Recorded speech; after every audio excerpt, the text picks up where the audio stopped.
जेन पियाजे, जो कि एक स्विस साइकोलॉजिस्ट थे, जिन्होंने बताया कि बच्चा कैसे सोचता है, कैसे अपनी नॉलेज को कंस्ट्रक्ट करता है। इन्होंने कॉग्निटिव डेवलपमेंट की थ्योरी को दिया एंड इन्होंने बच्चों को लिटिल साइंटिस्ट कहा है। इन्होंने बताया कि बच्चा जो है अपनी नॉलेज को कैसे कंस्ट्रक्ट करता है, कैसे सोचता है। इन्होंने कहा कि जो लर्निंग है वो स्टेजेस के अंदर होती है, तो इन्होंने डेवलपमेंट को 4 स्टेजेस में डिवाइड किया, जिनमें सबसे पहली है सेंसरी मोटर स्टेज, जो कि जन्म से 2 साल तक की अवस्था होती है। इसके अंदर बच्चा अपने सेंसेस के माध्यम से ही सीखता है। उसकी जो सेंसेस है वही उसकी टीचर्स होती है।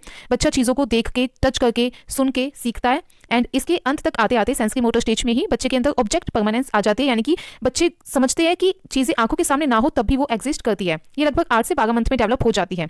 उसके बाद इसमें डिफर्ड इमिटेशन बच्चा करता है, नकल करके सीखता है, गोल डायरेक्टेड बिहेवियर करता है। उसके बाद आपकी आती है प्री ऑपरेशनल स्टेज, जो कि 2 से 7 साल तक की अवस्था होती है। इसके अंदर बच्चा ईगोसेंट्रिक होता है, यानी बच्चा केवल अपना ही पॉइंट ऑफ व्यू देख सकता है, सामने वाले के पॉइंट ऑफ व्यू को नहीं समझ सकता। उसे लगता है जो मुझे पसंद है वो ही सबको पसंद है। एंड बच्चे के अंदर सिंबॉलिक थिंकिंग होती है, यानी बच्चा एक चीज़ को सिंबल के रूप में यूज़ करता है, एक चीज़ को वो दूसरी चीज़ का सिंबल मान लेता है। एग्जांपल के लिए स्टिक को गन मान लेना, तो इस तरह से बच्चा जो है सिंबॉलिक थिंकिंग करता है, इसके माध्यम से वो सीखता भी है। इसी स्टेज में बच्चे के अंदर लैंग्वेज भी डेवलप होती है, बच्चा जो है शब्दों को यूज़ करने लग जाता है कुछ कुछ।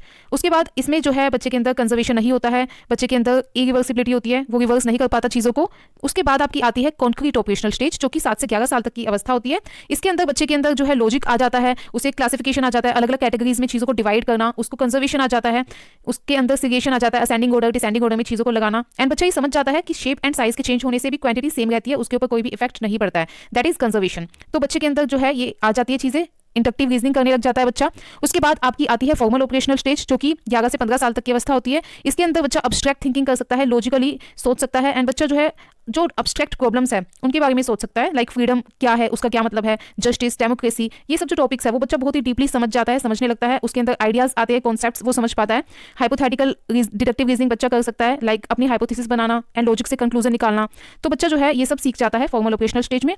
मॉरल थिंकिंग डेवलप हो जाती है एंड बच्चा जो है एसिमिलेशन एंड अकोमोडेशन से सीखता है। पियाजे ने ये भी बताया, असिमिलेशन यानी कि अपना जो बच्चे का ऑलरेडी एग्जिस्टिंग स्कीमा है, स्कीमा यानी कि मेंटल स्ट्रक्चर, उसमें कुछ भी ऐड करना, कोई नई इन्फॉर्मेशन उसके अंदर ऐड करना। एंड अकोमोडेशन क्या है, जब जो एग्जिस्टिंग स्कीमा है उसके अंदर कुछ ना कुछ एडजस्ट करना, मैनिपुलेट करना, मॉडिफाई करना। एंड इक्विलिब्रेशन यानी जब आपके माइंड में जो स्कीमा है, जो बच्चे के माइंड में स्कीमा है एंड जो बाहर की दुनिया में है वो सेम है, बैलेंस में है, तो उसको हम बोलते हैं इक्विलिब्रेशन। ओके।